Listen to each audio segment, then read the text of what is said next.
Randy Rowland says, "What's the scariest fan interaction back in the brother love days? Was there anybody who ever took their dislike for the character maybe a little too far?" The very first night that I did Brother Love, I had to do 3 Brother Love episodes in front of the crowd. First one was my introduction, which was just Bobby Heenan introducing me. The second one was the fact that my benefactor, Ted DiBiase, would make sure that I was on every single week. And my third was he was Slick and the Big Boss Man. By the time I came out the third time, like they were so pissed at me from the second time because I was obnoxious and I didn't know how to get heat, and you know that had somebody coming over the railing during the third one before I even brought out Slick and Boss Man.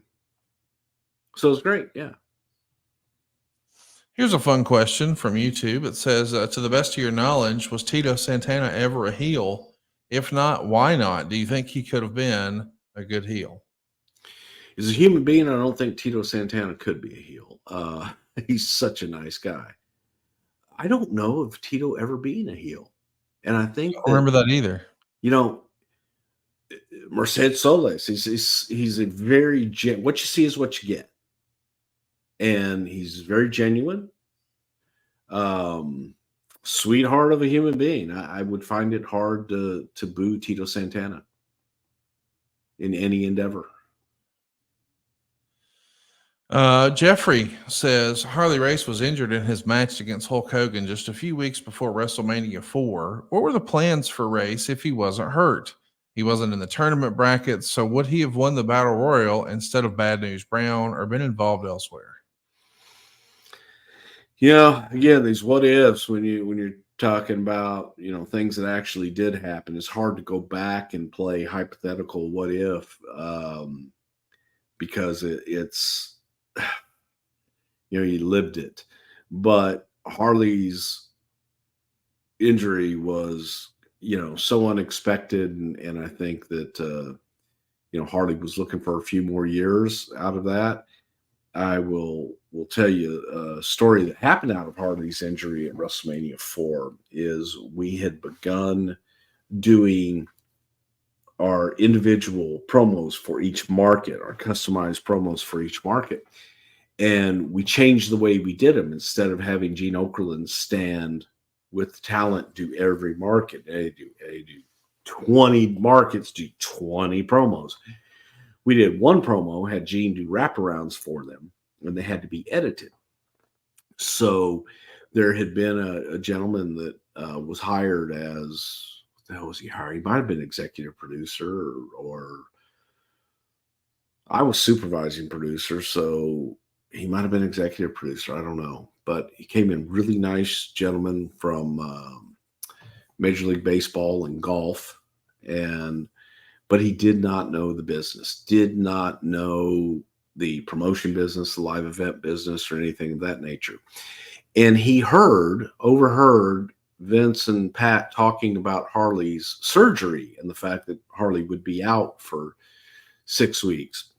And Harley was on the opening match on several of the live events that were coming up, and they were going to have to be changed. But we had already cut the wraparounds for said events.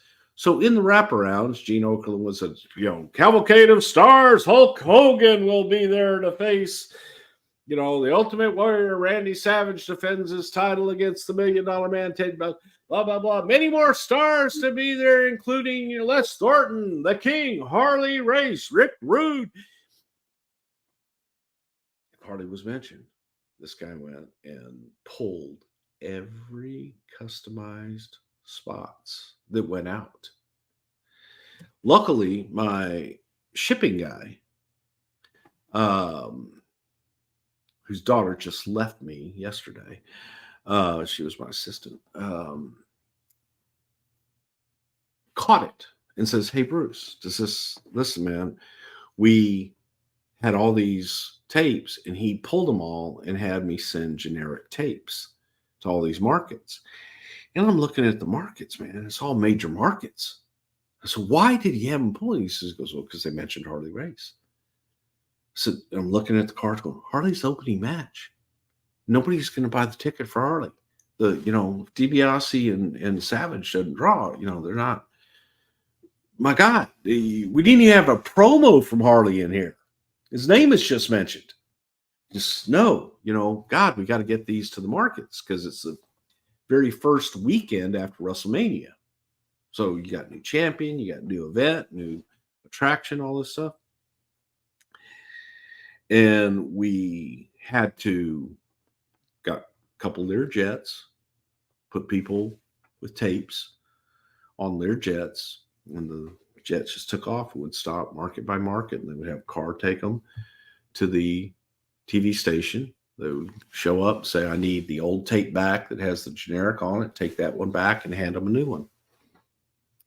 And yeah, that's my Harley Race story, bless his heart.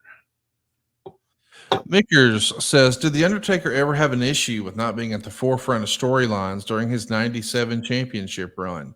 He seemed largely overshadowed by the Austin, Hart, Shawn Michaels, Hart Foundation story. That's a good question. He had that cup of coffee after he beat Hogan in 91 for the world title, and that didn't end the way he would have hoped, I'm sure, with the whole controversy about did he or didn't he drop Hogan on his head, which we know he definitely did not. And then when he gets it back, this wasn't the original plan.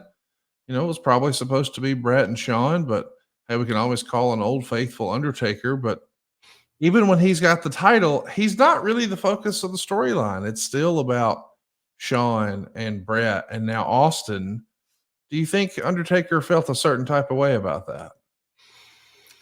I think Undertaker is a professional, and he looked at it as he's doing his job and he's doing what we needed him to do at the time. So if it's, again, that's how you want to view it, or whoever wants to view it. Undertaker didn't view it that way. Undertaker viewed it as he was doing his job and doing what he needed to do at the time. And there are other stories going on that are still going to go on.